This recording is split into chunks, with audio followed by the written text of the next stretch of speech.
You are listening to X-Wing Radio.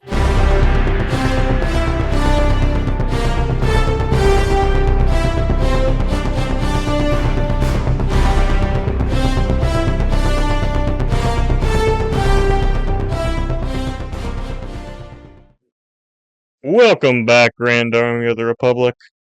I'm David, that's Wesley, and you just tuned in to X-Wing Radio, your weekly podcast from a galaxy far, far away. Bi-weekly, actually. I messed up the line. David, you always mess up the line because Fair this is enough. a semi-new thing that we're doing. David, you know what's kind of cool is I don't want to spoil too much. Okay, screw that. Never mind. It don't matter. It's on the title, I'm assuming. But you know what's interesting is we're gonna talk about our first repeat topic today. Not like entirely, but do you remember doing back when we first started doing the podcast and we talked about Star Wars? Mhm. We talked a good bit about season 7 of the Clone Wars because I believe it had come out rather recently. Actually, I think it came out in 2022, right? 2021, 22? Or was it 2020? It was 2020. It was It was 2020? actually, it was one of the first, Disney Plus things to come out. Ah, well, neither here nor there, doesn't matter. But it was still one of the first things that we collectively talked about. And that was kind of a interesting, cool little thing that I was thinking about the other day. But we'll get to that in a second because we're gonna try and figure out some other things to talk about. So, but I got to pull some stuff up before we can think about other things to talk about. David has no thoughts whatsoever, anyways. So. See these eyes? It's just blank, straight into the abyss. Like, if you look into Your them, just straight into your the abyss. Well, actually, your right now you can see eyes? yeah, there's nothing in there. It's just empty. I Actually, no no right no. I now know you can see the reflection of the ring light, but I know the expression, David. I was talking more about the fact that your eyes are blank as opposed to you having a blank expression. So I think there's a little bit different idea behind that. But what I do mean, I there's know? nothing going on behind these eyes, so that's um. Fair enough. David, um, uh, there's no segue. There's no segue. Whatever. Screw the segue. Do you remember playing a game called Knights of the Old Republic growing up? No. You are retarded.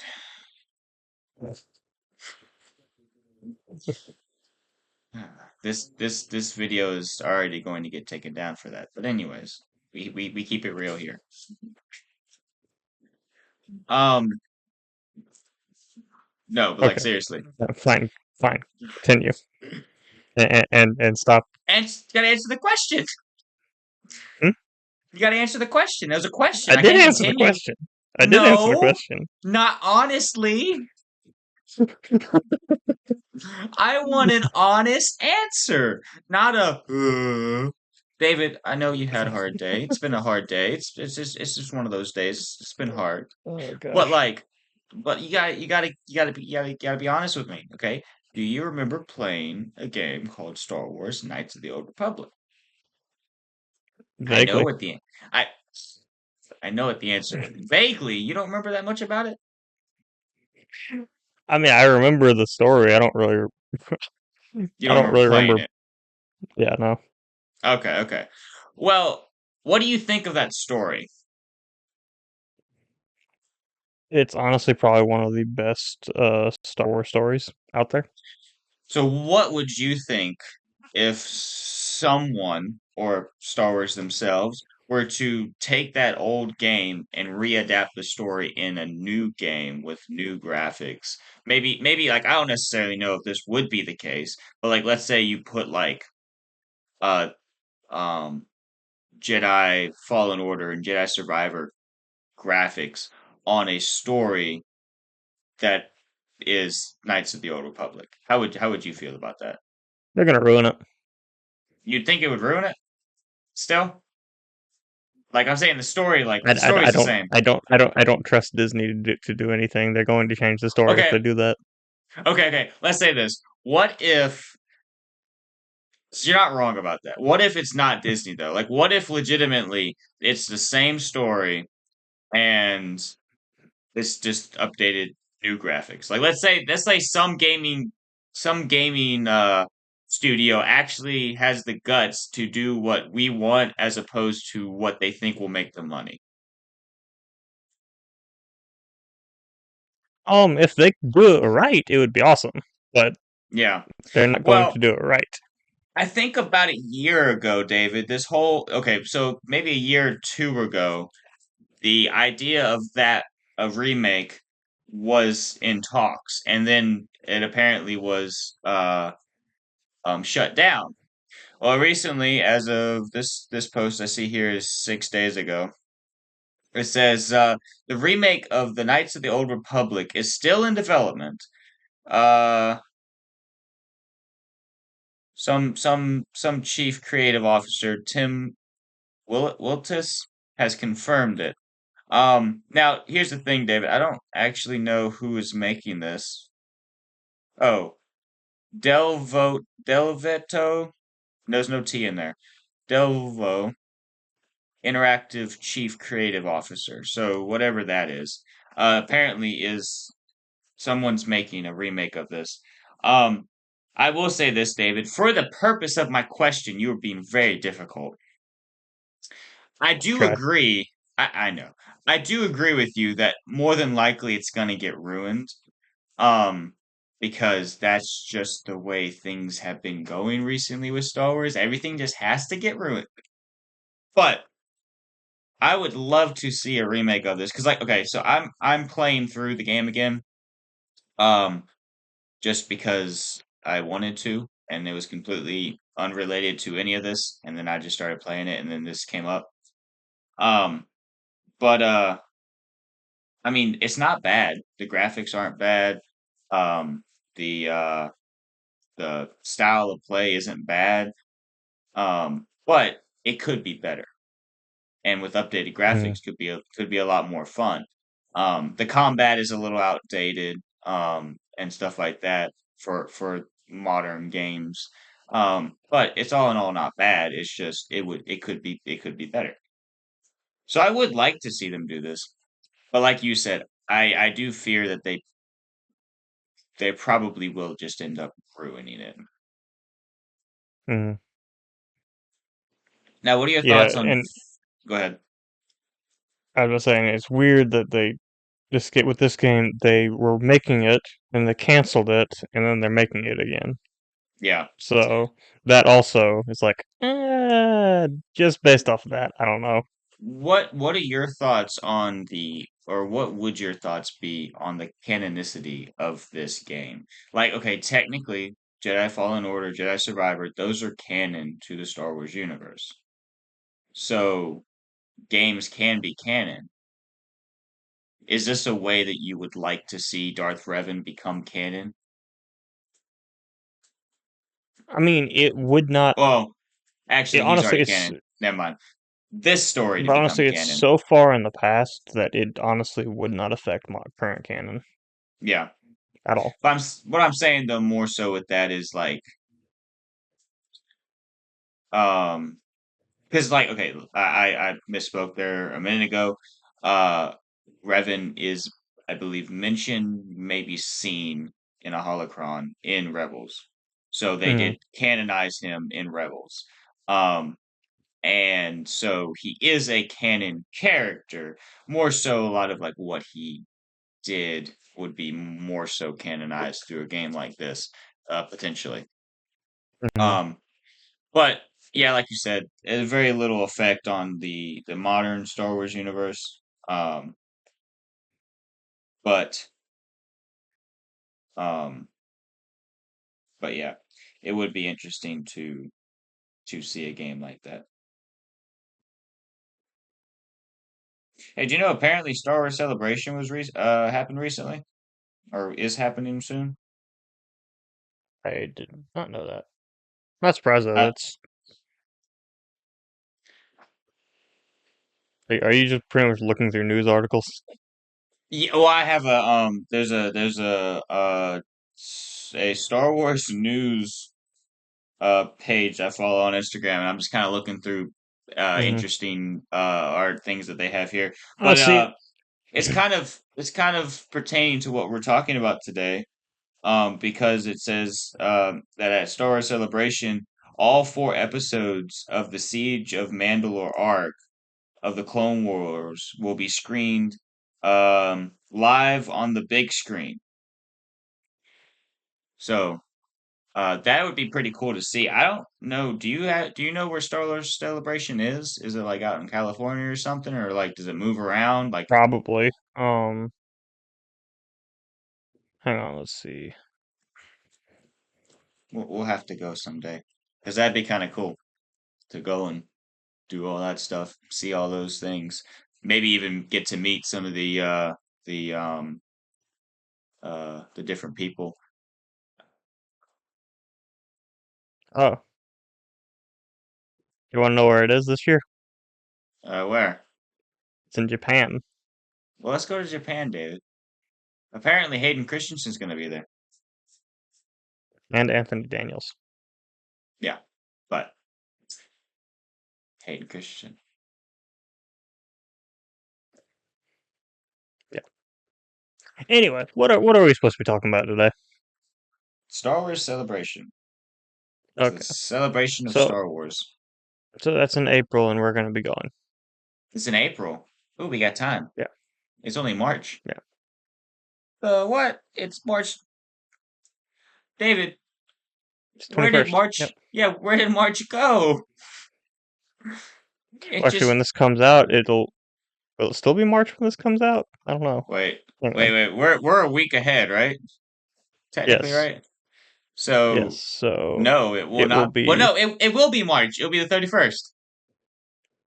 Yeah, We're recording this 10 days ahead of time. yeah. So it'll be the 31st. So it will still be March. But the end of March, that's crazy. Happy birthday, Katie. You'll never watch this, but maybe if you do, happy birthday. You get a birthday wish because it's your birthday We'll, we'll today. we'll we'll we'll clip that and send it to her. There you go. And I can be like the first person to wish her a happy birthday because who would wish someone a happy birthday 10 days ahead of time? I mean, that's like insane. But I have the podcast to hide behind. True. Yeah, yeah. So I'll make David, sure to send that to her. Clip yeah, that and send it to her. yeah, you send it to her, wishing her a happy birthday, but you use my voice to do so. Oh well, don't worry. I already have AI software. I can replicate your voice to say anything I want. You know, I know you're joking right now, but I wouldn't be surprised if you weren't. Well, technically, I do have enough sample of your voice to make an AI Yeah. model to do that. Hey, just so you know, I got plenty of backup footage of us doing stuff too. So you know, this is a give and take, David. Gotta Well, watch I what you think make me say. I've got all the old down the rabbit trail footage right here. So That's a part of it. That's a part of it. I still got some on my computer. But anyways, David, did you watch Clone Wars season 7 this week? Or last week? Or the week I before? did Or actually. sometime within the past like 10 days. We gotta go in that 10-day I, frame. I I did actually. You I did. watched it. Are you sure you watched season 7 or did you just watch whatever was next? I watched what was next, which I'm assuming was season 7. Okay, okay. Well, we'll find There out there as there we. there, there Mm, was something about like a no, bad group of don't clones and don't hurt yourself. yeah. Anyway, um, so let's actually focus up here because I feel like we've just been who David, knows what the David, that's what this podcast is, okay? If people don't like it, well, no wonder we don't have any followers. fair fair enough. Um, but no, so for those of you who don't know, if you've been living under a rock, hopefully it's a How are spacious you? rock if you do. I was gonna say, how you Um, like Patrick Star or something, or are you like crushed? I'm confused. How do you live under a rock? David, how do you live Like I under said, a rock? hopefully, if you do live under a rock, you have like a spacious rock to live under. What does that even mean? Like, you're not even Well, living. It's just a roof, you I live guess, under a right? rock. Do I Like live under do I live under shingles? technically, yeah, Okay. I just wanted to make sure I got the metaphor. yeah. Dude, Anyway, what? David, I am on a mission to derail this podcast. I can tell, and How are you the I, voice of I'm I'm reason? I'm just sleep deprived enough to fall for it every Uh, time. Oh gosh. one cool thing about this season is that, well, actually, I don't even know if it's cool. It's the animation style is just a little bit different. Mhm. Which we will talk about. I want to talk about that when we get to episode 9. What's episode 9? Um, Ah, that's the first arc of the I Siege of see. Mandalore. Anyway, Yeah, I see it now. but we'll talk about the animation style specifically when we get there. But we'll All right, start all right. off as we probably should At the in the end. beginning. Dang it. I always get that wrong. So, Wesley, are you familiar No, with Clone Force 99? I know there was this old hunched guy who got shot back in like Well, you season see, he's 4. actually not And dead, it was like low and key so kind of sad. he's actually not dead, and they gave him his own battalion to lead called Clone Force 99, and he's like, turned into like this super soldier. Um, and With the yeah, hunchback. exactly, Is this where the idea for the hunchback of Notre Dame came? Or Notre exactly, Dame or whatever you want to call it. I don't care. exactly. The Hunchback of the University of Notre Dame. I thought it was a linebacker. that was from a Studio C sketch. I know, I know. I was just Yeah. Um. going on about it. Anyway. But no. Clone Force 99, the Bad Batch. Now, talk me through this. Nope, never mind. You don't want to talk about animation style yet. Well, we can talk about this one little bit because we're not going to get to. We'll talk about it with episode 9. Is this, and you can help me remember and refresh my memory, is this the same animation style that we see in Bad Batch? Because the characters look vaguely pretty much the same.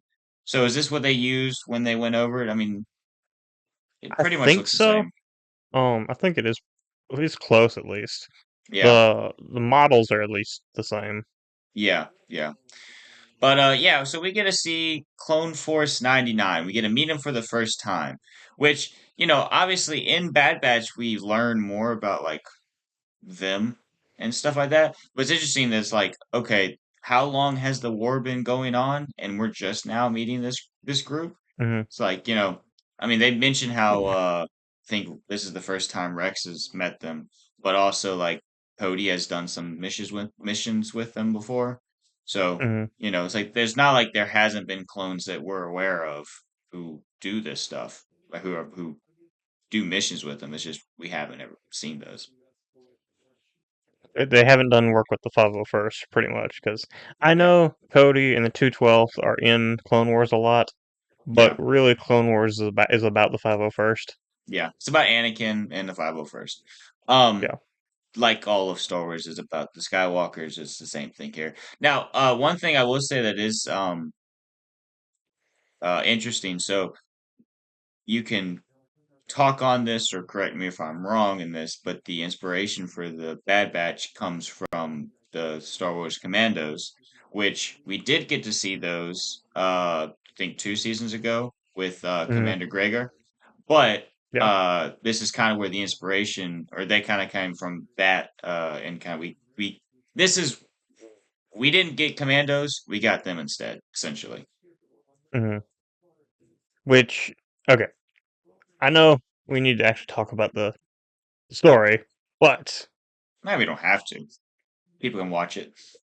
that game. So the game, Republic Commando, which is where the clone commandos come from, Yep. which kind of inspired the Bad Batch, like you just said. Mhm. I think if they want to make a modern version of that game, the Bad Batch fits perfect, Mhm. perfectly for that.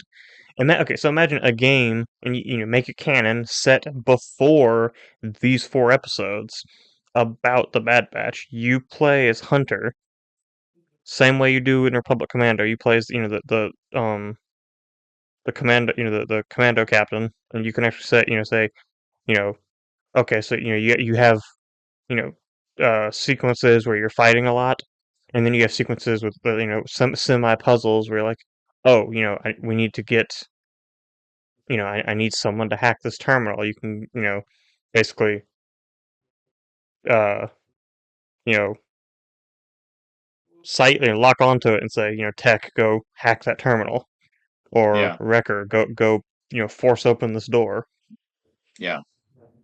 or That crosshair would go be shoot that thing, whatever it is. yeah.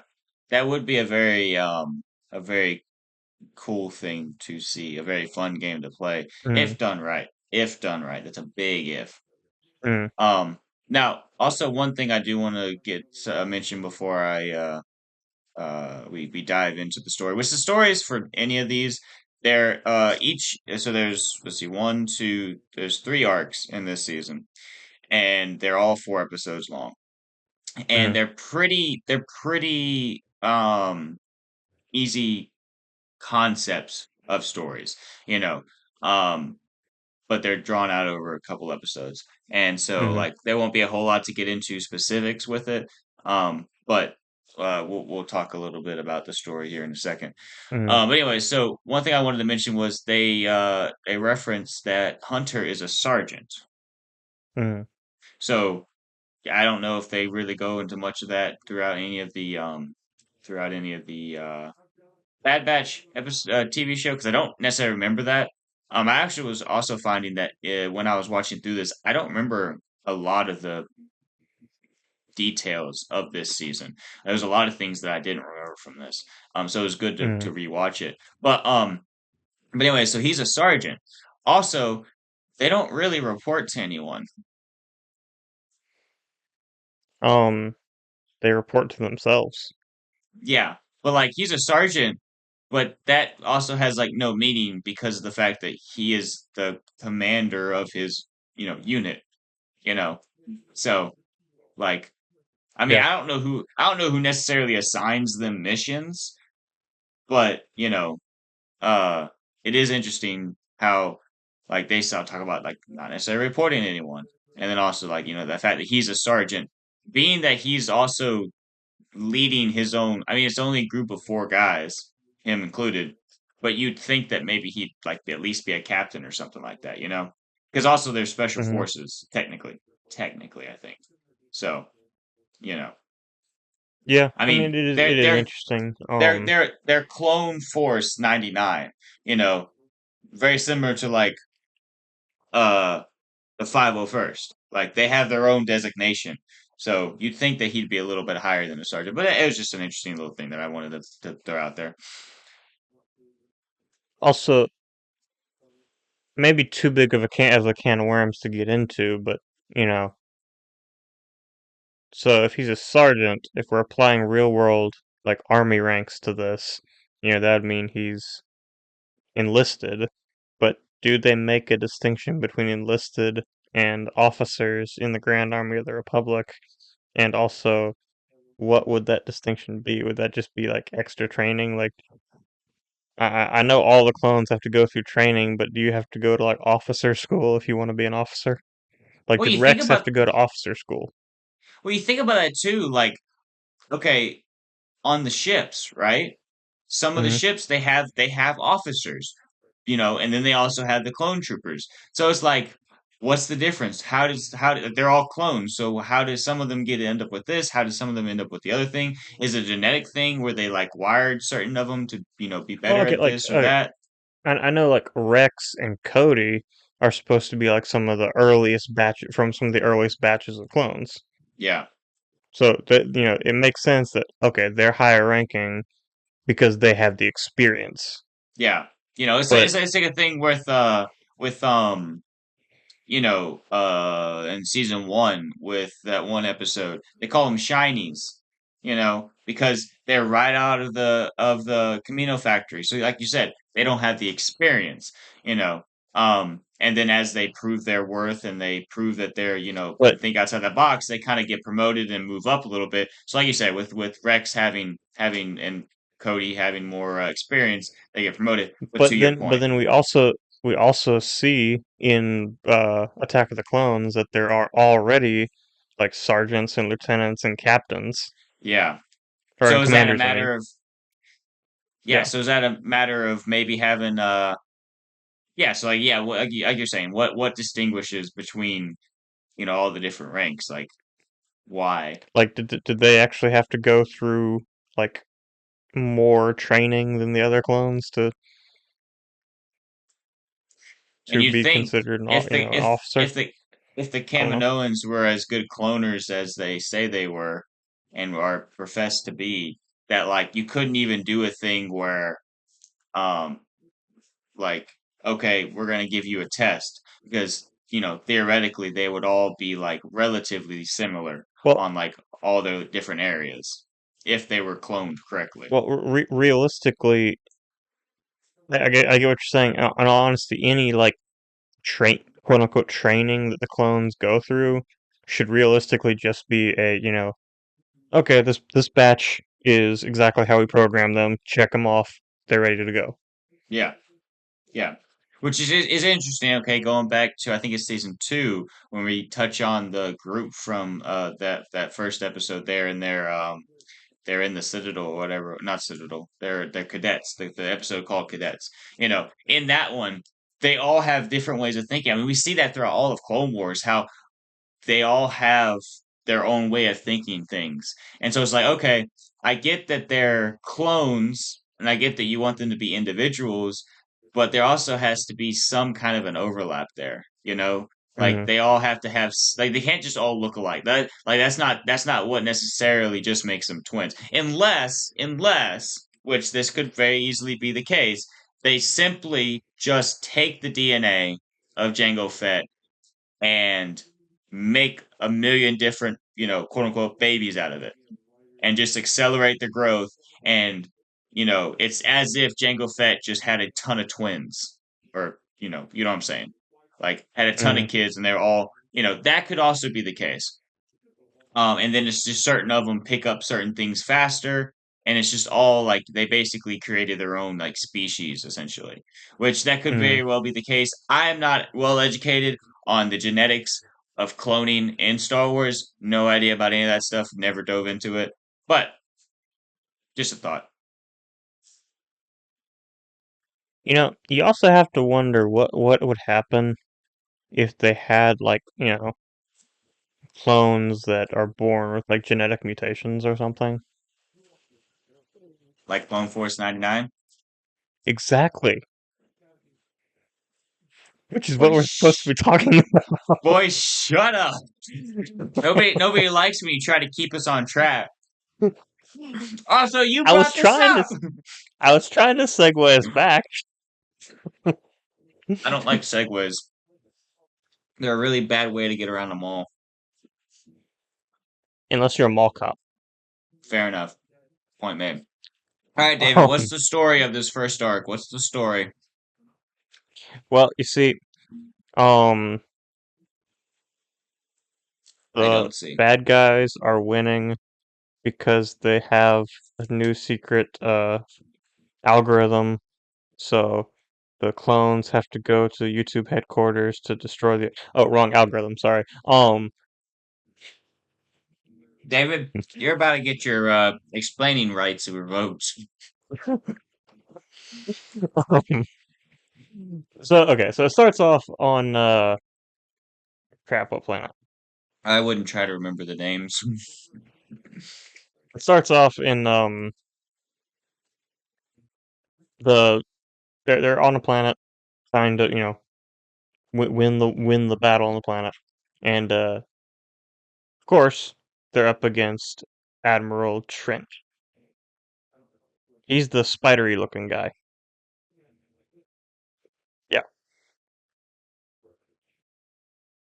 Yeah, yeah, pretty handsome looking fella. Um, anyway, but the Separatists have a new uh algorithm that can predict every um tactical decision that the Republic makes. And how to counter it. Yeah, exactly, and how to counter it. So the Republic is losing bad,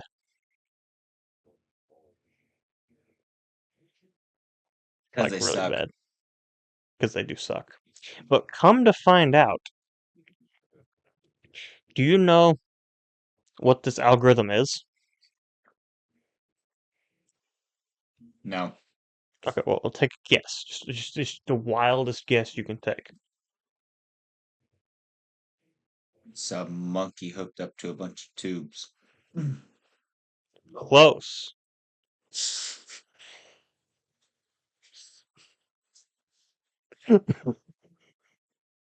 You gotta show him a little more respect than that.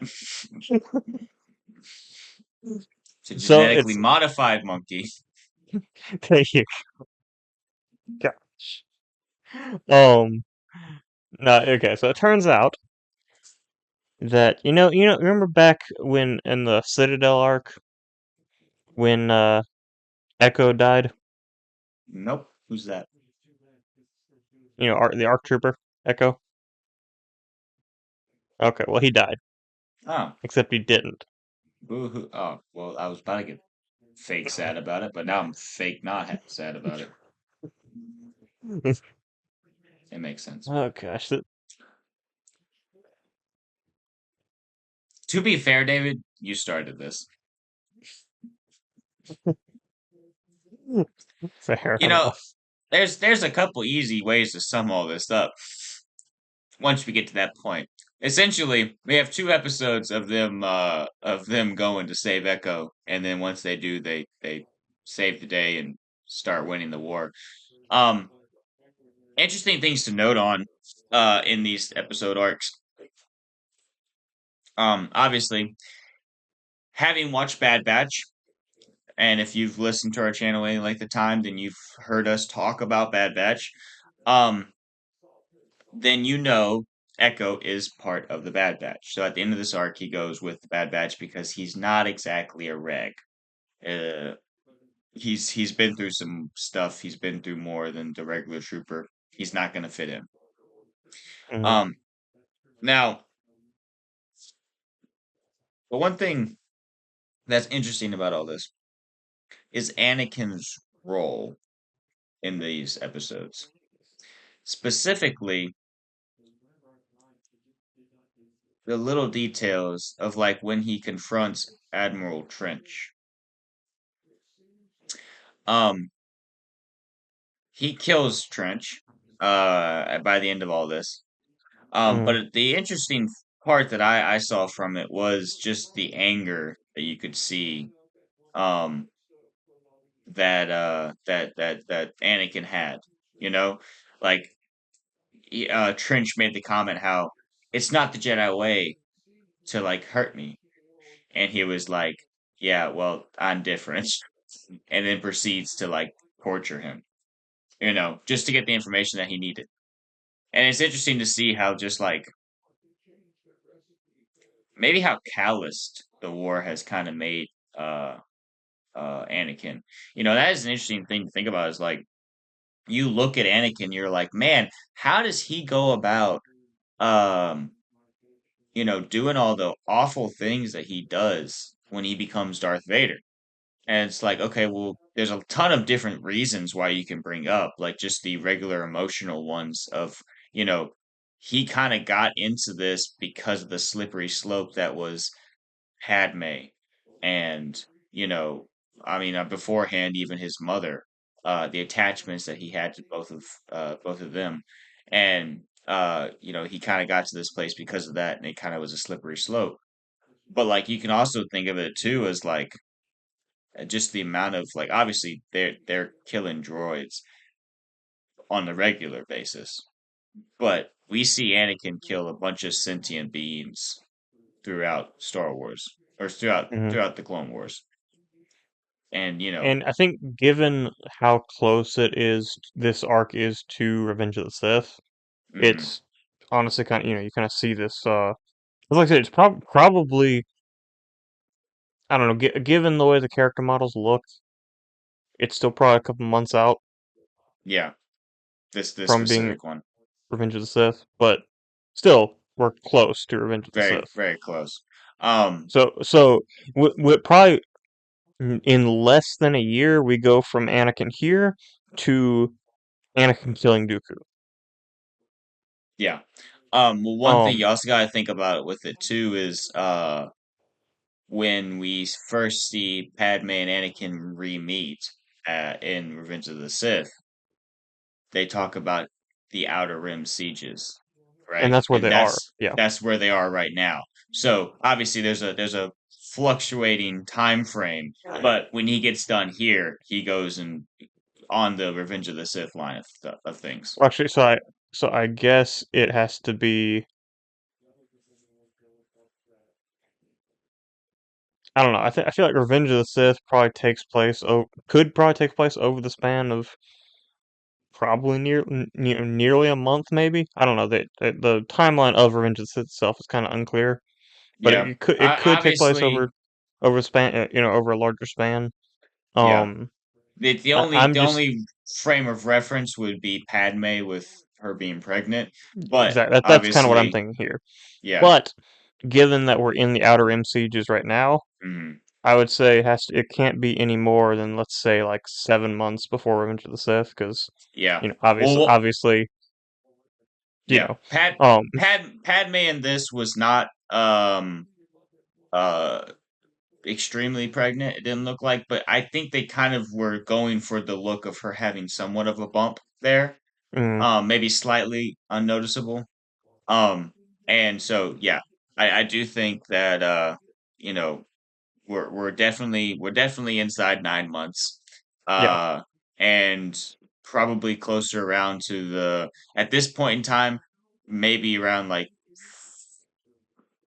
maybe 7 to 6, somewhere in there, I probably would would be a probably good say range. six. I'd probably say 6 months before Revenge of the Sith, because like I said, Revenge of the Sith honestly could take place over the span, like I said, even up to a month, just Yeah, because of how, or at least from because I don't know if the main part of it takes place over a relatively short span, and then once they go into hiding and Padme, gives birth and dies. I don't know if there's a time gap there, or if there's a bunch of yeah, smaller time gaps throughout the movie. I don't know, but yeah, yeah. It is it's kind of kind of hard to clear. tell. It's kind of clear that there is at least a few weeks going Yeah, by. yeah. Um, but still, Um, um, but one thing. Go ahead. but again, like I said, we're still probably within that 5 to 7 months out from the beginning of Revenge of the Sith. Yeah. Now, one thing I do also find interesting is how blunt Obi-Wan is with recognizing what's going on between Padme and Anakin. Hmm. We have this one little scene where Rex goes or Anakin goes into the barracks and Rex is outside keeping watch, and Obi-Wan comes up because he's looking for Anakin, and the exchange happens, and the little lie that they tell is that um, Anakin is inspecting Rex's equipment essentially, and and as Rex and Anakin are walking away, um, having not gotten caught, Obi Wan says, "Well, at least I hope you at least told Padme I said hello." You know, Hmm. very blunt, very out there in the open, and it's like, okay, think of last time we talked about Clone Wars. I think I brought the question to you of, do you think that Obi Wan and Yoda, specifically those two, knew about Anakin, uh, and Padme?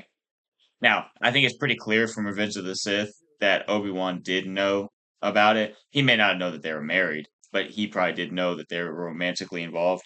But this, like, obviously is just like, yes, he knows. He doesn't approve, but like he's not going to do anything about it. Mm. Which I don't like. I think my answer when you asked me about when we were talking about season 6 was, I think he at that point he suspected, but Yeah, obviously by now he knows. yeah, yeah. Well, and obviously even in Revenge of the Sith, like, you know, when Obi-Wan's going to confront Anakin on Mustafar, he goes to see Padme first, and he, Mhm. without even really. Well, also just the fact that he goes to Padme to figure out where Anakin went. Yeah. That's like a dead giveaway that he obviously knows. Yeah, but Um, then there's the line of Anakin's the father, isn't he? yeah. Well, yeah. Man, Which he that's asked that, but he knew. He asked that, but he already knew. yeah, yeah. I think it was a thing of he senses these children inside of Padme, and he's like, this this is about to be rough, Mm, you know. Um, but anyways, there's not a whole lot to talk about with this arc, honestly.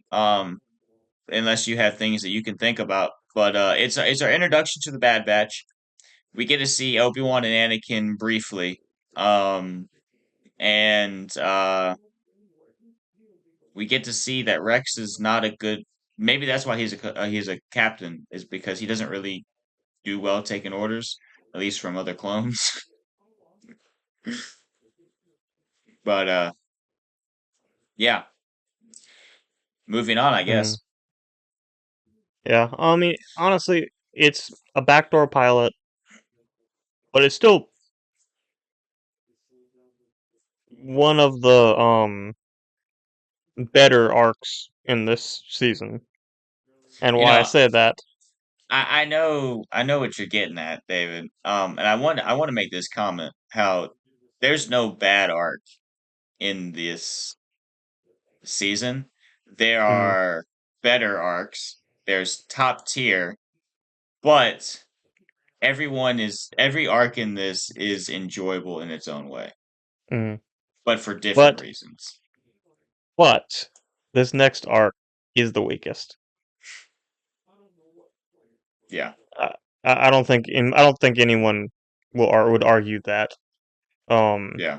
Obviously, I would, but that doesn't mean I believe it. It just means that I would argue it. but I mean, obviously, anyone who's watched the Clone Wars, the last 4 episodes, which we'll probably spend a lot of time talking about, are the best. hmm Which we'll get to. But why don't you just kind of quickly sum up or kind of go over the story Oh, of don't this worry. arc, and I can do it quickly. I can do it quickly. that's why I'm asking you. Yeah. Yeah, yeah. No, I don't worry. I can do it quickly. I can do it quickly. I was thinking about it earlier. I can do it once I start talking about it, but I gotta have the runaround first. Mm, I was gonna say though earlier because we started recording later than we had planned on, and I was gonna tell you. I said just I'm gonna talk at 2 times speed, and you can just slow it down, and then we can record in a shorter period of time, but still have the same length podcast. But I figured that you wouldn't be able to keep up, so I mean, would that mean we're talking like Alvin and the Chipmunks? yeah.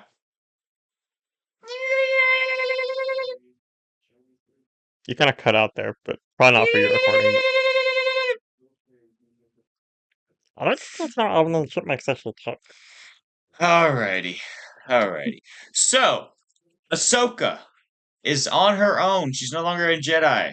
Wait, Her she's not a bike, Jedi anymore? anyways. So, she, her bike sucks. She bought it for like $50 at a used yard sale, and it still has the training wheels on it. So she's off in Coruscant, right? And she's going to the lower levels. Now, as we all know, when you're going down to the lower levels, you have this big old circle thing here in the middle, and you got to float down in the middle. Well, if your bike cuts out, you're gonna drop like a rock in a pond, and that's exactly what she does. But turns Oh out no. she's still force sensitive, so she goes and kind of runs up against the wall and then lands at this little landing pad. And it just so happens it's a landing pad for this one girl named Trace, I believe, right? Yeah. Yeah, that's what the name of the episode's called. Gone with the Trace. But anyways, so we have these four episodes with these two sisters, the Martez sisters, I believe is the name of them, right? Hmm. Don't we get a reference for them later or earlier? Or am I Maybe. thinking in Jedi? Is it Jedi Outlaws that Jedi Outlaws, Star Wars Outlaws that they make a reference to that, or is it Solo? I They wouldn't be wouldn't make it surprised. in I haven't. Solo. Solo came before this. Yeah, so it wouldn't make sense. Um, Yeah, but it, I haven't played Outlaws, so you have, so you would know. I wouldn't. So I played Outlaws. Um, hey, that's more than I played it. that's fair. I So think I played some of it. Here's the thing. We talked about it before, so we can go look at that. Um, but anyways, the Martez sisters. So it's Trace is the younger sibling, and the older one is I'm looking for a name here, and I don't see it. um hang on, I had the wiki pulled up just a second ago. What's her older sister's Tez? That sounds right. Um, um, Dash on. Oh, Martez sisters. So I can just go here and then um um Vanna White? I don't know. Rafa. Rafa. So Trace and Rafa. Essentially, they're sisters who are just making ends meet on Coruscant. You know, it's a rough place on Coruscant. Hmm. Long story short, Rafa ends up making a deal that gets them involved with running Spice Hey, at least and it's not for the Pikes. for the Pikes. Oh. And um and again, we're gonna say long story short about four times here, and hopefully that will actually mean it gets shorter. Um But long story short, they dump the spice, end up showing up to the Pikes empty-handed. The Pikes don't like that. Ahsoka tries to do some shifty maneuvering Jedi mind tricks. Almost works, but then it doesn't. And then they spend 2 episodes in jail. Actually, 3 episodes in jail. And then they finally escape and leave. And then Ahsoka gets roped in to the Mandalorian arc because Bo-Katan was following uh, Ahsoka around. There's Well, kind technically of they're on Kessel and they were doing something on Kessel, and then they saw Ahsoka and they're like, "Oh, hey, she could help us," and then it just kind of like happened. So mhm. It kind of leads into the Siege of Mandalore, but it's kind of one of those things where only in that way. it's kind of like one of those things where it's like, okay, Ahsoka's no longer a Jedi. What's she up to? Oh, now she's at the Siege of Mandalore. That's kind of like what happens, essentially. Yeah. Now I do want to make this one comment because they talk about it in the episodes. We get a little bit of a different perspective. Kind of we've been watching the Clone Wars, we've been watching Star Wars from the view of the Jedi. Jedi are the good guys, right? You know, the Sith are the bad guys. But Obviously. when you go to the common folk, the normal everyday worker, right? Who's just trying to get by and make a Uh, living. I don't think commoner is appropriate to, call the working class. When you go to the common folk, the working people, you get people who have a different perspective. You know, Dave, it's kind of like if So it's you were to kind of make like when you get kicked in the head by a mule, you get a different perspective on mules.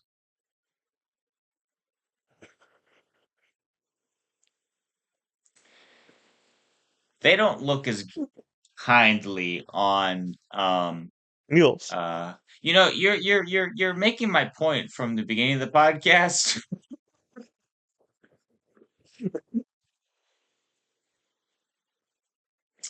Anyways, so but the reason that they really don't like the Jedi is because the Jedi ended up accidentally killing their parents. And they go into the story of it, and it was an accident.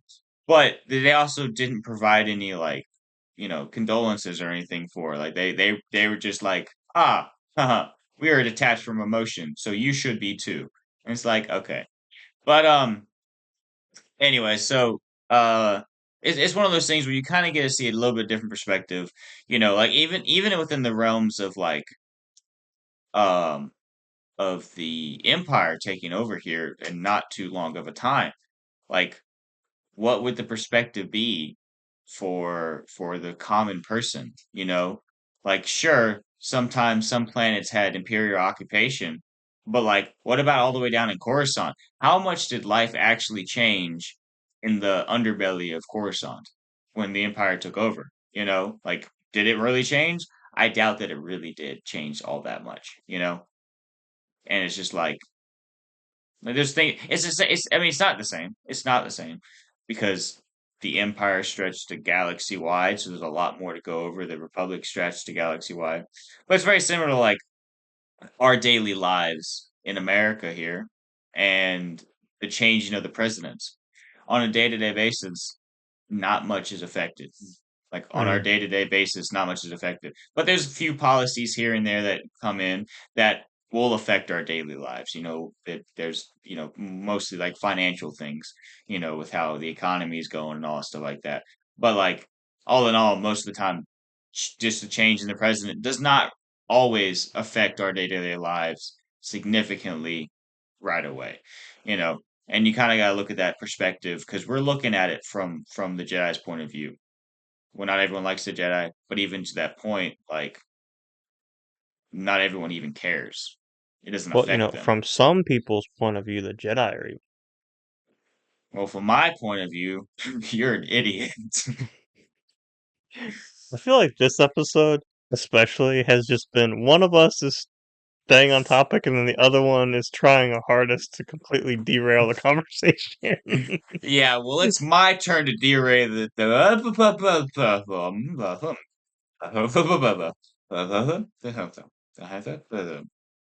Okay.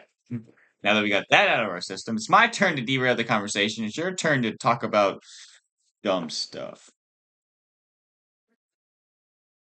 Honestly, this is just, I mean, again, I know I said it's your weakest episode or weakest arc in this season, which I still think it is, but Yeah, yeah. um, I don't know. It's like some of the other episodes we've gotten in the past, like where we get to see like the Separatist Senate and stuff, and Mhm. some of these characters, like you get a different perspective on the Republic, where it's like, okay, so under the Empire, a lot of areas in the galaxy were, life was hard because the Empire was making it hard. But then Yeah, with the Republic, was it really that much better for some areas? Because like yeah, especially like you're looking at lower levels of Coruscant, the Republic didn't like have an iron fist on it, but they neglected it. So yeah. Well, I think that's one thing is like the Empire had an iron grip on a lot of the galaxy. mm, They ruled through power, through mass numbers, and through just like, essentially brute force or whatever. The Republic neglected a lot of things and let mm. other people keep places in check. But sometimes that led to like corporations or people or whatever taking over planets and running it however they wanted. And it took a while for the Republic to notice certain things. Sometimes they would intervene and sometimes they would just completely slip over their eyes. I mean, like we had the arc with last season about the banking clan stuff. You Hmm. know, the public or the Republic was completely unaware of the fact that the banks were basically funding the. They didn't really spell this out, but if you think about it, the banks were charging interest to the Republic, but then giving interest-free loans to the separatists.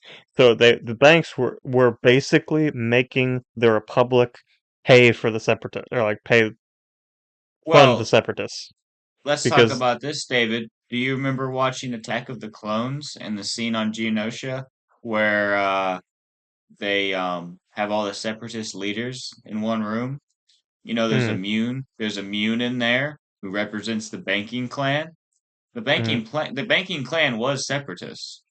yeah, I mean, obviously because of the alignment of probably because of the alignment that Hugo Damask had with the Munes, and that in turn was where Plagueis came in. But like you said, it was a whole entire ploy. Like no matter what was said in that episode, like that was still the thing is that the banking clan was funding the separatists, and they just were lucky enough to be able to have the Republic fund them. mm. You know, Well, because like I said, they were charging the Republic outrageous interest. yeah, So the banks were probably making most of their money from the Republic, yeah, and in and turn, then just giving it to the separatists. yeah. Um, but yeah, no, these are always see, that's why I say like you can't really say these are bad episodes. It's because I always like the episodes that give you a different perspective. Different perspective is always an interesting Mm. take on it because it's not something that you see all the time, and it's very interesting to see. But that being said, they're not the greatest episodes. I do also think that they dragged on a little bit longer than they should have. But all in all, not too bad. And they lead right into uh, our next arc, mostly. The Siege of Mandalore. So this is where I really noticed the animation. Hmm. So episode 9, you start out with that sequence on the bridge where we actually get to see Obi-Wan and Anakin look like they do in Revenge of the Sith, or close, Yeah, as close as they can in the animation style. Um, you see Anakin with the long hair, Obi-Wan with the well, he's got the short hair the whole series, but yeah. It looks actually, more like it. yeah, yeah.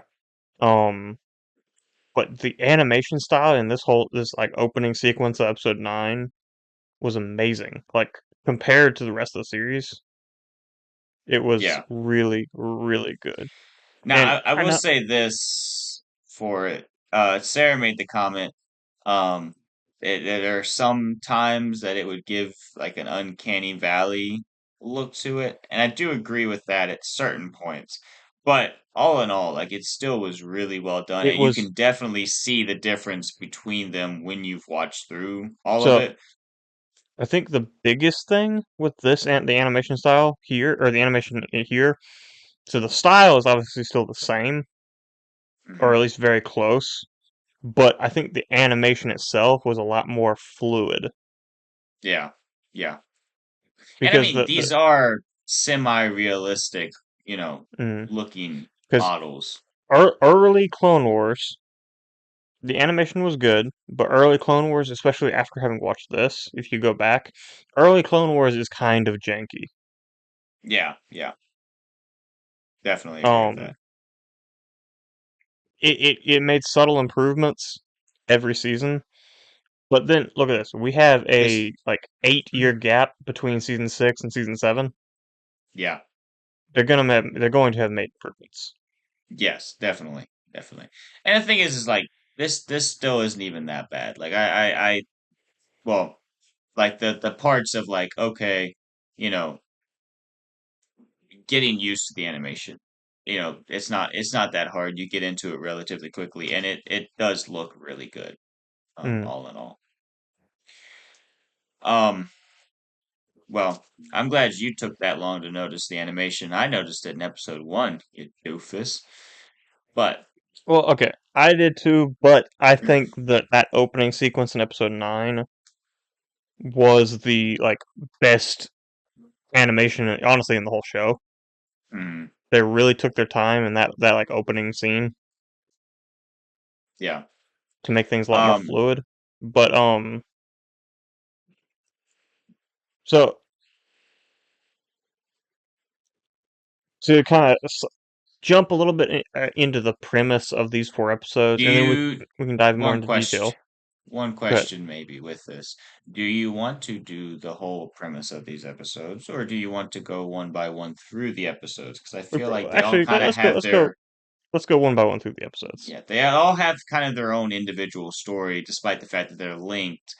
It's kind of hard for these because there's not like there is an overarching story, but this gets you to Revenge of the Sith, hmm and it So has yeah. things that happen in between that time. So go ahead.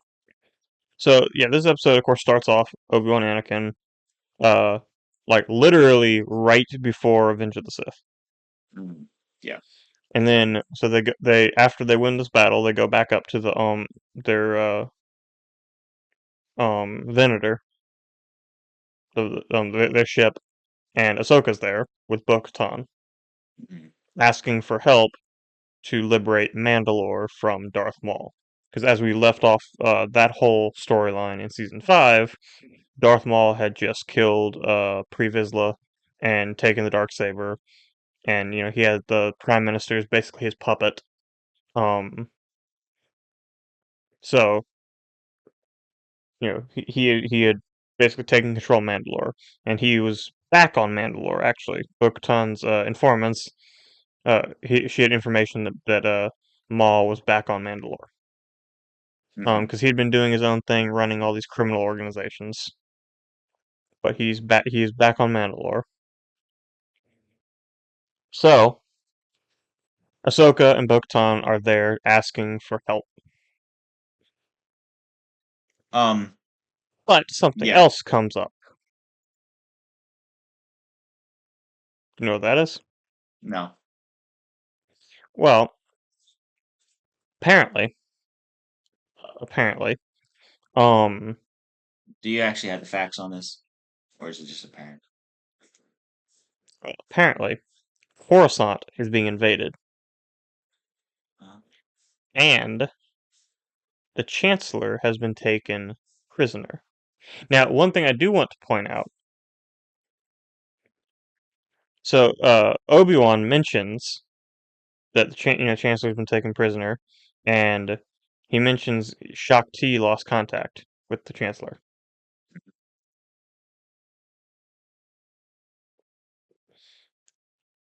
So I know there are parts of it that aren't, but that almost sounds like the way he described that almost sounds like part 2 of the 2D Clone Wars. I don't care what anyone says. That's canon.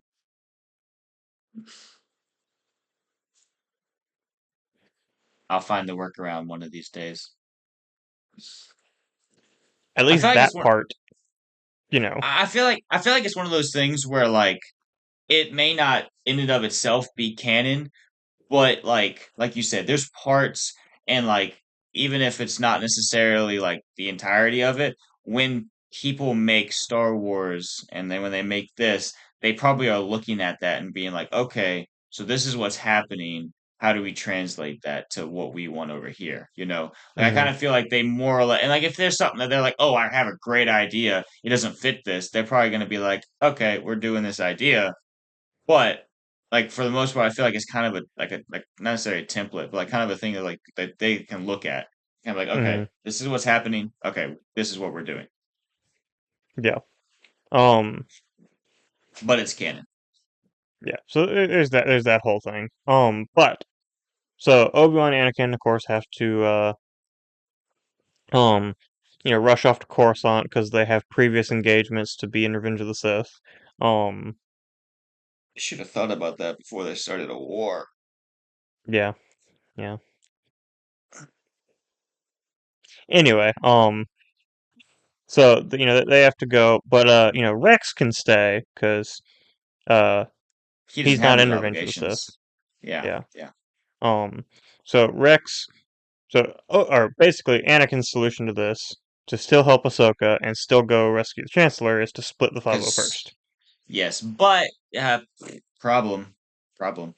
Ahsoka's not a Jedi anymore, so she can't lead the battalion. Well, it's about dang time that Captain Rex becomes a commander. You know what's funny is he was a captain, and then Ahsoka showed up.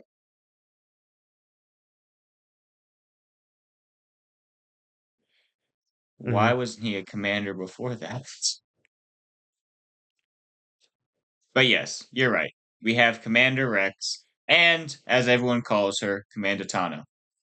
Because despite the fact that she's not a commander, everyone calls her commander because that's just what they know her as. She is Commander Hmm. Tando, you know. Hmm. But yeah. So they take this portion of the 501st, go to Mandalore, What and do they call it? actually They give it a new number or something. forget what it is. Um, I'll look it up. You keep talking. okay, but they actually pretty easily take the city, the capital city. That Um, sounds like a good thing, but it could be a bad thing. but the whole reason for them doing this now is because Maul is there, right? Yeah, I guess. But they don't know where Maul is. So they have to go down into the sewers to find Maul. Hmm. And so they take the 332nd down there and they capture him. So 332nd. I just feel like I should Not not interject not that without exactly. being Um, too. What do you well you mean, see, not exactly? Ahsoka goes down there with several clones, and one by one the clones get killed Well, that's what they're there for. until Ahsoka's Oh, all alone. my bad. I'm not supposed to say that. That's insensitive. You should go My bad. apologize to them. I will not ever. Um, so Ahsoka goes down there, ends up by herself, where she meets Maul. Don't you mean where she goes to the mall? No, no, Goes there's shopping? not there's not a sewer mall in Mandalore. But there is one on Earth in 30, 31. Wait, 3001. In the What? future. I'm referencing Futurama. Oh, Yeah. okay. Anyways. Um, Eh, no, this is a long time ago, not a Oh, long time in the future. okay, that's fair. That's fair. Yeah, Okay, continue but then. yeah, there's no sewer mall in Mandalore. I mean, there's a mall in the sewer, but there's no sewer mall. Okay, okay. See, there's the confusion. There's the confusion. Is it Darth? Yeah, Sorry, yeah. I got a bad lisp. Is it Dark? Oh gosh. Yeah. So they find Maul, and this leads into the second episode. So So come to find out, Maul. wait. Hold up. You can't end the episode there. Why not? Well, because you ended it with Maul and Ahsoka. But I was expecting Kenobi.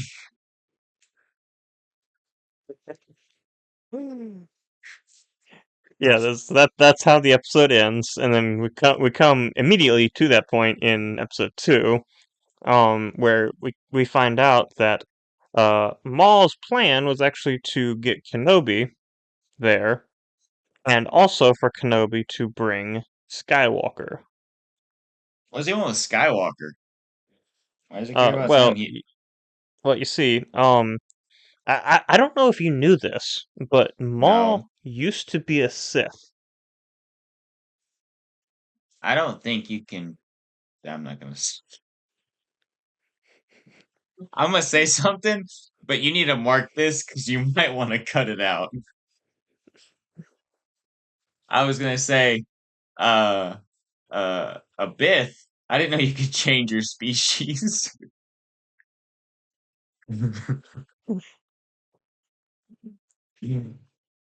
That's honestly not as bad as I thought you were gonna go.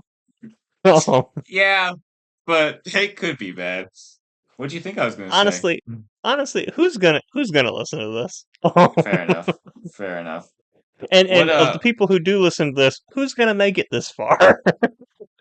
that's fair. That's fair. What the heck did um, you send me? No! You're not allowed to have this picture of me.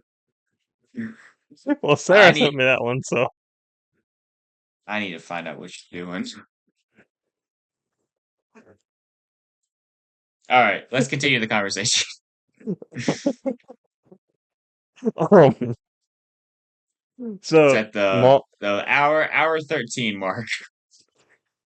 So this episode is mostly action, honestly. Like, there's a lot of exposition here at the beginning. Um, because Maul tells Ahsoka that he's trying to lure Skywalker there specifically so that he can kill Skywalker. So essentially, so that Sidious can't have his new apprentice. Well, how does he know that Sidious wants Anakin to be his apprentice? I mean, that seems like knowledge that Sidious would keep to himself. Um, well, you see, I don't. Maul figured it out. Huh.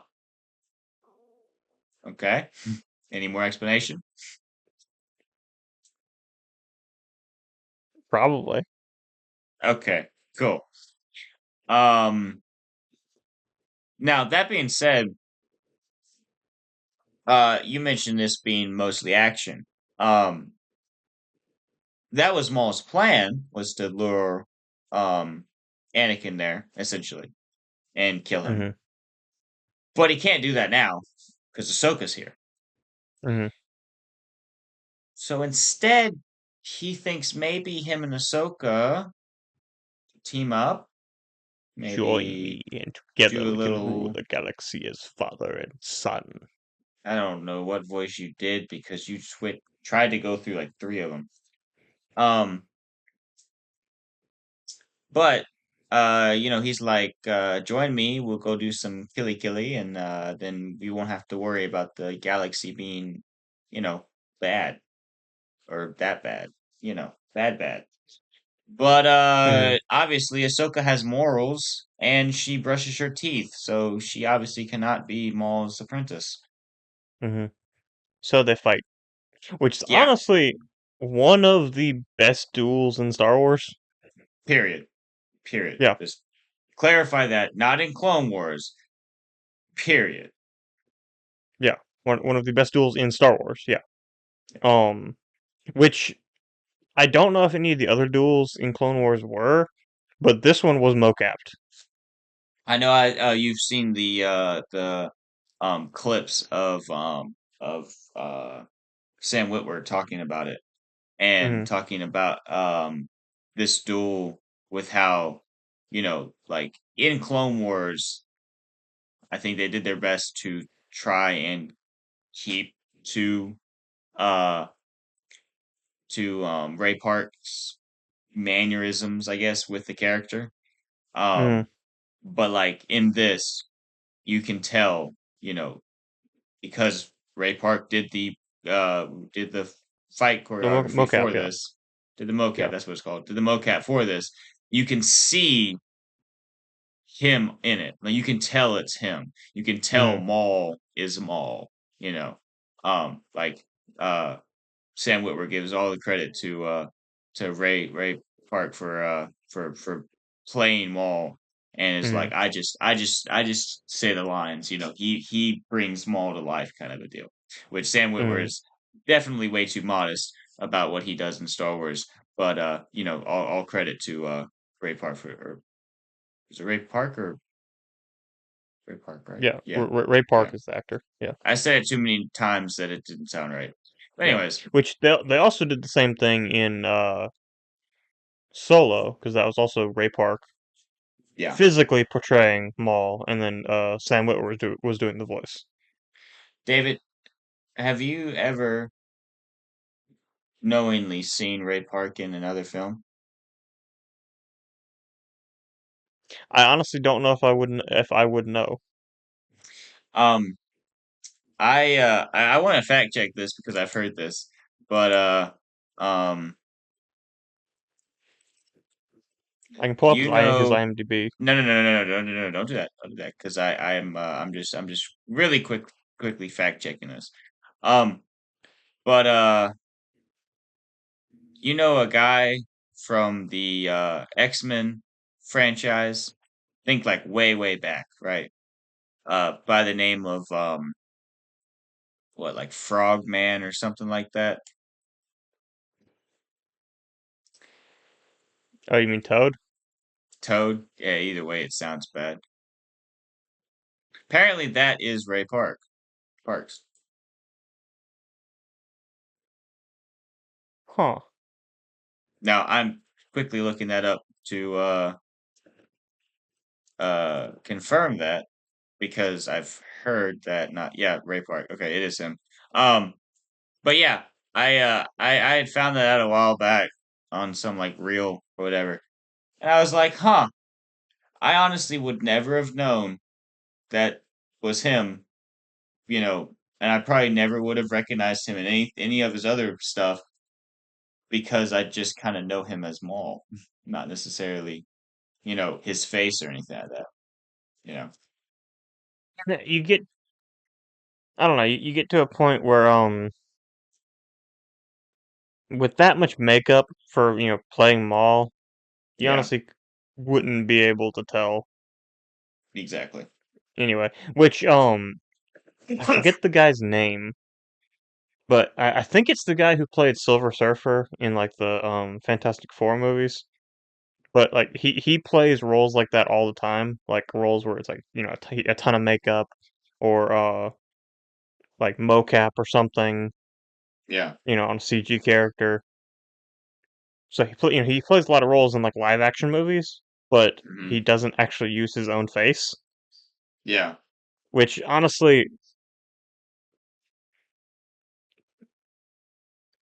sounds kind of nice for being an actor because, like No, no, no. See, David, the ideal role is a voice acting job because with an actor job like that, unless you're doing mocap, I mean, even with mocap, but like unless you're doing mocap, you have to spend hours and hours in the chair mm, doing getting makeup on. So, or in the case of like Lord of the Rings, apparently they, because of the way that their feet and ankles bent or whatever, they had to stay standing up the whole time that they were doing their the Hobbit feat. So you never know what kind of torture you might end up having to go through. mm. If you do that. But voice acting, you just walk in, say your lines, and then walk out. Perfect job. And then no one ever, unless they look you up, no one knows what you look like. So, Exactly. Well, that's one thing too. I was the other day Sarah was asking me from Clone Wars. She was like, does like Hayden Christensen or Ewan McGregor do they play their characters in this? And I said, no. There's a whole different actor. You got Matt Lanter who plays Anakin, and you got Jane no Jane what's his name, Arnold Taylor. Is it James Arnold Taylor? I think What's his so. first name? Oh, confirm that. But you got him who plays Obi-Wan. And I was the other day I had the same problem with not remembering what his name was or like how it And then goes. you've also got Perry the Platypus playing all the clones. Yeah, you also have Perry the Platypus. Yeah, it is James Arnold Taylor. But when you look up James Arnold Taylor, it talks about how like before his role on as Obi-Wan in the Clone Wars, he was already like his voice had already been heard in millions of households because he had other gigs. And it's like, yeah, but if you go on to any normal person on the street, they're not going to know who that is, because it's just some Mm. random. voice actor, you know. But anyways, back to the story at hand. They Mm, do capture Maul after that epic fight. yeah. Um, which honestly is kind of cool because they're like, up in the rafters of the city because Yeah. it's the dome city. Now They're I up in the do want to make rafters and this one comment here. This is the first time Ahsoka beat someone in a lightsaber duel without a lightsaber. But it's not the only time.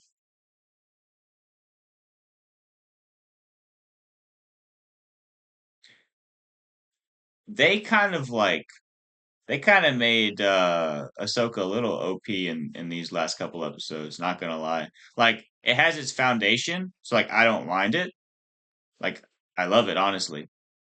But like they kind of make her a little OP. Like she takes on Maul and then at one point she doesn't have a lightsaber and she's still best small, you so know? And just Maul to is just to no mere foe. Like he is a ruthless killer. I was about to say just to put this into perspective. Like, okay, you look at like Rebels, and yes, like, okay, Kanan beat the Grand Inquisitor, or you look at like, even throughout the Clone Wars, yeah, there's several times where, um, Ahsoka beats Ventress. Yeah. Ventress is like leaps and bounds ahead of any Inquisitor, Hmm. but Maul, Maul is a Sith. Whether he's still technically a Sith or not, Maul was trained a Sith. okay, okay, Maul killed a Jedi Master, First like time ever relatively early on, killed a Jedi Master. first time ever seen action, Yeah, technically. yeah. Maul is very, very dangerous. Now that being said, you know how like this happens with me as a South Carolina fan, where like you beat the really the team that you were worried about, and you go to lose to Vanderbilt the next week. That's kind of what Maul did. He beat the Master, then lost to the Apprentice. So there's that. Now, granted, you can say that Obi-Wan was about to be a knight, but Okay, but I, but Maul at that point was like, okay, I won. Now I can like play with my food here. yeah. And the thing is too is like no matter what happened in that role, Maul is not someone to be trifled with. Like he is extremely skilled. I mean, we talked about the other week with like, okay, Maul was trained from birth to fight. The other week when we were talking about the fight between him and the man and Mandalore, um, so was he. Mandalorians are trained from birth to fight, and well, maybe not in that era, but still, he had a good bit of Okay, training. And Maul just just to toyed with him the whole entire time. just to put this into perspective, Maul, at least for a while, held his own against Sidious. Yeah, In any not no any one of the Inquisitors,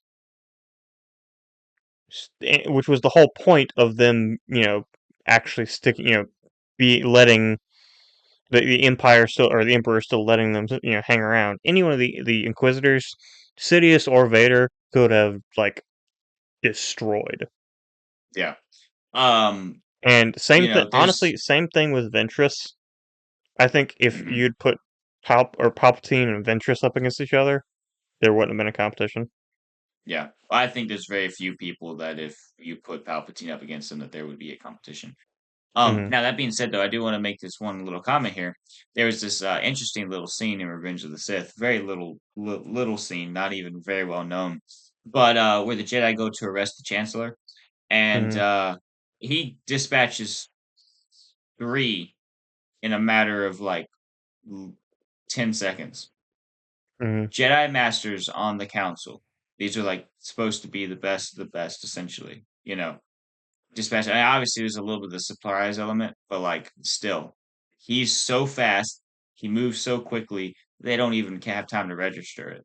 And like you said, Maul while even though like he didn't hang his ground long, he still held with Sidious for a time, you know. Mm, yeah. Um, So Maul Maul is Maul is not not somebody a bad for this. good or Maul is a like excellent duelist. So Yeah. seeing Ahsoka at this point, that kind of puts Ahsoka in perspective too of where Mhm. she's at this point. Yeah. Um. And I'll be honest, like Anyway. I didn't remember how this duel ended. Like, I knew how it ended in the fact that Maul got captured. I didn't remember how she bested him, but she loses both lightsabers. And I'm like, oh, was I wrong? What happens? And then he goes in for a strike, and she grabs his lightsaber and throws him off the scaffolding, and like that's it. Like Mm, that was a fight. It's like that's crazy. You don't do that to someone like Maul. Like, that's crazy that you are able to do mm, that. Like yeah. later on when we see it in the Tales of the Jedi when she catches the Inquisitor's blade and deactivates it, like that she's leagues above an Inquisitor, you know. Mm, But Maul is obviously we've gone into this pretty mm, well in detail. Is leagues above it. But yeah, anyway, so Maul is captured, and that's how this episode ends. yeah. And then we get the tearjerker. Now, okay, I we kind of been episode to episode up until this point. I think 11 and 12 can kind of be talked about more so altogether. I do want to make this one comment with it. So, we all feel like probably know the Star Wars, the Clone Wars theme song, bum, ba-da-ba, so it's like we all know it, or whatever. You don't hear that in these episodes. These Mm, these are these are um these are very, very solemn episodes. They open up very solemn. The Clone Wars text is read in this. mm, The music playing is very somber. Um, and I think even in the first or second episode, one of those here doesn't even have music in the mm. credits. It just plays the credits, and But it's like okay, it's yeah. So as we mentioned before, these episodes are running simultaneously alongside Revenge of the Sith. Mhm. We keep hearing little tidbits here and there Yeah, about different things that happen. Like we said, at the beginning of this series or season or beginning of this arc, Obi-Wan and Anakin go off to essentially start Revenge of the Sith. yeah. So we're just making progress through that. So obviously watching these, what's going to happen, Yeah. and that's where we get like relatively early on in this episode. Mhm. That's what happens, Yeah. Um, which is why I said tear jerking. It's heartbreaking because it's Rex. yeah. Yeah. The clone that has been there for everything, best one ever, and now he has guns trained on Ahsoka after receiving the Mm. order for Order 66. And honestly, like the looking at Rex, because Rex is, you know, he's shaking and in Yeah. tears as he's pointing his guns at Ahsoka. Well, it's interesting too because he is fully he becomes fully under the influence, but he Mm, resists for that first brief moment, and he makes a comment about fives, which mm, from last season we know is what all the inhibitor chip stuff was about. yeah. And so he is aware enough about all these things. But anyways, so yeah, it's a very, very like tear jerky moment. Also, I love. So in this scene, we get a again talking about how Ahsoka is just OP in these episodes here. She defends her. She would not be over a knight. She would be a Jedi Knight if she was still on a part of the Jedi Order. Mm, She more than holds her own against the Jedi, something that many masters did not do. I mean, and Now, we get a little bit of this background from yeah, Tales of the Jedi. yeah, Anakin. That was one of the drills Anakin did to teach her was yeah, basically having the clones. Obviously with his blaster set to stun, but having the clones basically circle around her hmm and shoot her, yeah, basically, yeah, and and let her block it all. was very, very um, insightful of Anakin to do that. But anyways, but it's very, very cool to see her be able to like just withstand all of that and keep them from doing anything. And then Sarah even made the comment how she's not only blocking their blaster fire, she also is blocking it and then getting herself out of there. Like she carves a hole in the ceiling but also is able to continue blocking their blasters. And it's Mm, like that's a level of skill that you don't see that very often. yeah, but again, a lot of this episode A is lot of action. action. A lot of Hmm. these episodes is action, which is really good. But basically, the premise is, she actually removes Rex's inhibitor chip, which sets us up to see Rex in Bad Batch and Rebels. Um, and then we see um, basically the ship ends up crashing, and all Well, because what the first thing that Ahsoka does is she is really goes small. and Yeah, releases Maul. Now it's yeah. funny because Maul's like, "Oh, hey, we're allies now," and she says, "No, I don't care about you. I want you to go do some damage." Which uh he does some damage. He ends up destroying their hyperspace engine or whatever. But I also want to make the comment of how Clone Wars isn't necessarily like like completely like quote unquote kid friendly. We've talked about that before. These last two episodes, Maul is not kid friendly. Like he is dismembering clones. Like they don't show anything necessarily, but you know exactly what's happening, and it's stuff that we don't even see normally in Clone Wars either. Like he's Hmm. beheading people. He chops an arm off of one guy, cuts a guy in half with and these aren't with like lightsabers. These are with metal panels from the ship that he's throwing around. Hmm. You know, After having just finished Invincible season 3, it's it's like nothing. you're half expecting, but you're half expecting that kind of stuff in these Yeah. scenes. Yeah. Well, the thing is when I was watching it, I was like it wasn't anything that because you mentioned watching Invincible season 3, so it's like anything from Invincible, anything from these Amazon Prime shows, apparently, it's a bloodbath. But like for this, it's definitely a step up in what they have Hmm. been doing. Well, honestly, for Also, Star Wars in general, it's just yeah. One thing I also did find interesting was how like okay, so in this episode, um maybe it's the next episode. Ahsoka enlists three different droids to help her, mm, and they all get completely obliterated. It's not even yeah. ceremonious; like they But just get obliterated. yeah. Anyway, the one big thing I want to talk about is actually the end of the episode, end of the Mhm. series. It's the end of the episode, end of the season, and end of the series. So obviously, I mentioned after Maul destroys the hyperdrive, they go through a whole bunch of stuff.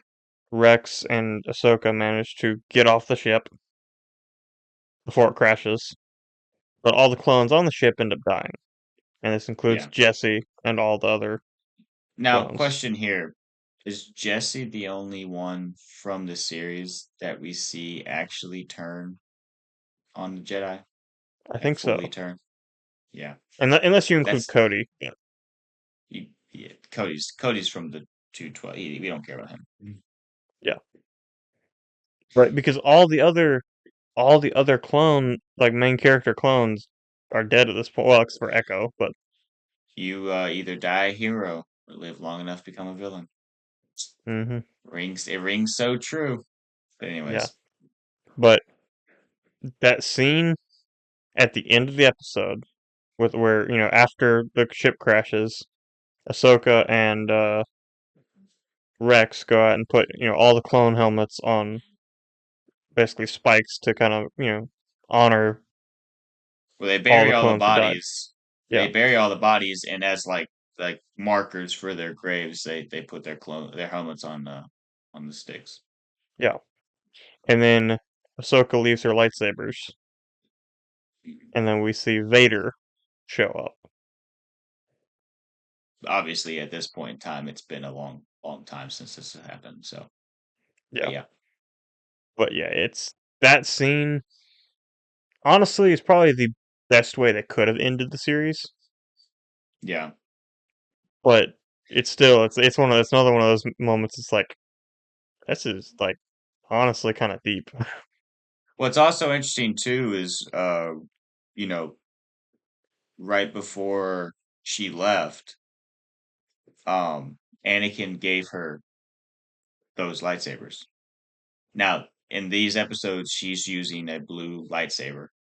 Same hilt as she's used in the past, but the lightsaber is blue. And Anakin makes the comment how he's kept them up, made them, brand new or as good as new, and he said maybe even better than new because he has a blue lightsaber and now she has a blue lightsaber, and yeah, yeah. Um, but he gives it to her, and then we end it with her having discarded it, and he now picks it up, and takes it with him. Um, it's still hard. It's still very hard to take Anakin from the Clone Wars and think in your mind that's Vader, you know. But this does definitely help with that a little bit This more. helps, and honestly, so does Rebels. Yeah, yeah. But it makes it so much harder to like. It makes it so much more sad, I think, to know just all the stuff that you've seen Anakin do, and then like just how essentially how drastic of a change he has in his life, you know? Hmm. Because all the hate that Vader has, like Anakin had that. There's just a tipping point, though, you know? Hmm. But yeah, um, but I think that's why they did that in a lot of these episodes, like especially past like 3 seasons in the Clone Wars. You've seen Mhm. Anakin get darker and darker. Yeah, yeah, and it is definitely a progression. Hmm. It's also the progression of like in Attack of the Clones, it's the teenager, angst kind of a punk kid type of a rebellious anger, right? But then you go into the other episodes, like in episode 3, and then you also see it in the Clone Wars, and it's more of like um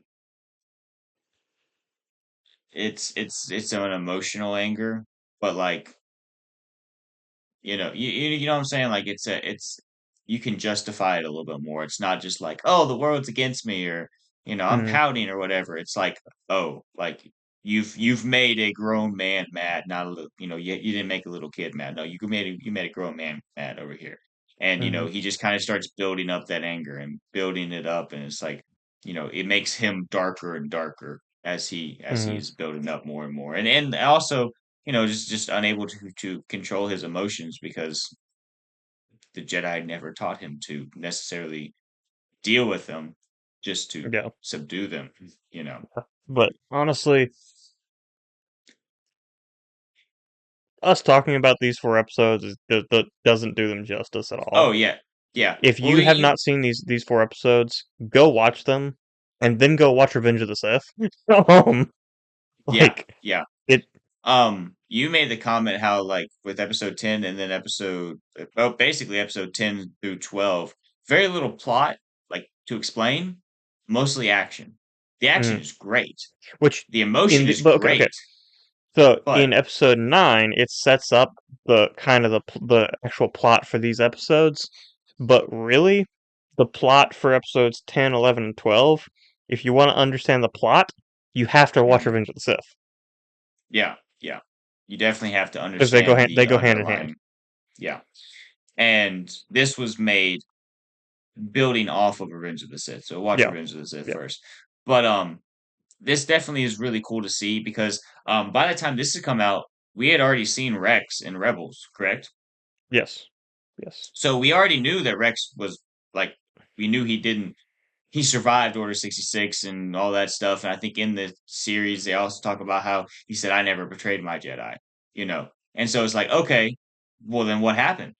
Well, then now we get to find out what actually happened. You know, we get to find out what Rex Mm, did and how it all played out. We get to see what happened to Ahsoka. You know, it's like all these different things. You know, because there's all these questions. You know, before we had a lot of this stuff and before we had Rebels, we didn't know. We were like, oh, okay, well, Cody's not in Revenge of the Sith. Ahsoka's not in Revenge of the Sith. What happens to him? You know, and now we have a lot of those answers thanks to mm, stuff like season 7 here, and it's really cool to see all this stuff. Now one thing also to note when you're watching this, obviously, Revenge of the Sith is not a happy movie. It ends very solemnly. It ends with the bad guys winning. It ends with a new hope, but it ends solemnly. Um, These are the exact same way. It plays mm, very somber music at the end of this. You're not gonna end this with happy vibes. But at the same time, a show about the Clone Wars couldn't really end happy. You know, no, there's no way for it to no. end happy and completely be concluded. You know, Mm, but at this point, the show is completely concluded. There's no more Clone Wars to show, and you know, it had to end. It had to end like this because that's how the war ended. So, yeah, and David, honestly, again, best arc in the series oh yeah, hands down. because There's a it runs simultaneously with Revenge of the Sith. yeah, So, and do you have any final words to say about Clone Wars in general? man, it was fun watching through these again. You know, we've just watched through Mm, all 7 seasons of the Clone Wars. And David, I don't know the last time that I've actually watched through this. Some of these episodes, I don't think have watched since maybe coming across them on like back when the uh either like what Disney XD or whatever was mm, show or I guess it'd be Cartoon Network and then maybe some reruns on Disney XD later on. I guess it would have been Cartoon Network, wouldn't it? Yeah, it would have been Cartoon Network. But like I remember watching a lot of these on Cartoon Network, and I think I remember when Netflix first took them up, and I loved watching them on there. But it's mm. been years since I've actually like watched through the series, and it's just really cool to And to go I back know it and took watch us it like again. or actually 8 months because I think we skipped a month. Hey, I'm really bad But about watching shows. I probably wouldn't have watched it that quickly normally. yeah, but still, which honestly, I was kind of glad the last 2 seasons were shorter. I mean, Yeah, it's nice having more episodes, but it's also nice for us being able to watch yeah. because I typically would watch the entire season in a week, and when you Yep. have 23 episodes, that's a lot. You Um, you gotta do some crunch time. Yeah. yeah. So it was nice watching all these again. I forgot just how good some of the arcs in this show are. Yeah. Some are just There. Bombad Jedi, but some Yeah. are amazing. Yes. I am with this. I'm also looking forward to in the upcoming year or so when we are going to start watching through Rebels because Mm, it's been a while since I've watched Rebels, and that's another show that I would really mm. like to rewatch. And I know technically, if we were going in order, we would jump to Bad Batch first. But we have talked about Bad Batch more recently, so we're going to Within the Rebels first. past year. Yeah, Within the so we're past going to year. Rebels first. Yeah. In maybe sometime next year, maybe this time next year, we'll come back Mhm. and revisit Bad Batch. Yeah. Um, but as of right now, the plan is to do Rebels leading into Ahsoka Yeah. first. And one cool thing with us doing this now is and ending the show or the ending this here. In a couple weeks, Revenge of the Sith is going to re-release in theaters, and we're kind of getting this out. I think what that's coming out the end of April, correct? Like the Yes, Revenge of the Sith is 24th or 20 25th. years old. Well, yeah, that, and also this episode's going to be coming out the very last day of March. So, you know, hopefully we can be of some value to some people who are wanting to prep for watching Revenge of the Sith. Go Like, back and watch all of Clone Wars, and then you'll be ready to watch Revenge of the Sith. or watch this video and then just watch these last four episodes. Or Or watch that. our episodes, on Clone Wars. Watch these four episodes of Clone Wars, and then you'd be ready for Revenge of the Sith. There you go. David, That works. I definitely think that I'm ready for Revenge of the Sith. Um, it's gonna be so cool to see that thing in theaters. Um, I don't know if if who all is gonna be in town when it comes out, if we're gonna plan on doing anything or not, but you and I definitely should go see it. We should make some plans to go see that Mm. because if we don't already have any plans that I'm just unaware of, because that is very probable, honestly. Not But that I remember. Honestly, it'd fair probably be enough. better to ask Sarah because she probably remembers those things better. But We'll just tell Sarah to make plans for us. That's what I do. So for sure, yeah. yeah, Um, yeah. but yeah. Um, other than that, I don't think I have really anything else to say that you haven't already summed up. Um, That so is my job. do you have anything else to add to that, I or are do. you good? I do not. But that being said, you know, fun watching through these. Fun talking about them. I'm glad it's over too. But Mm. anyways, that's it for X-Wing Radio. Please join us next time in a galaxy far, far away.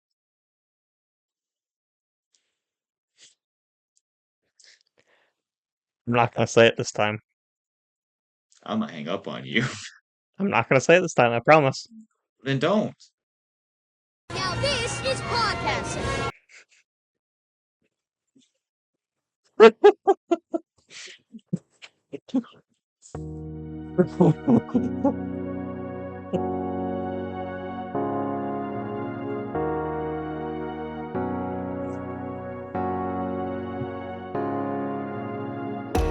What a retard.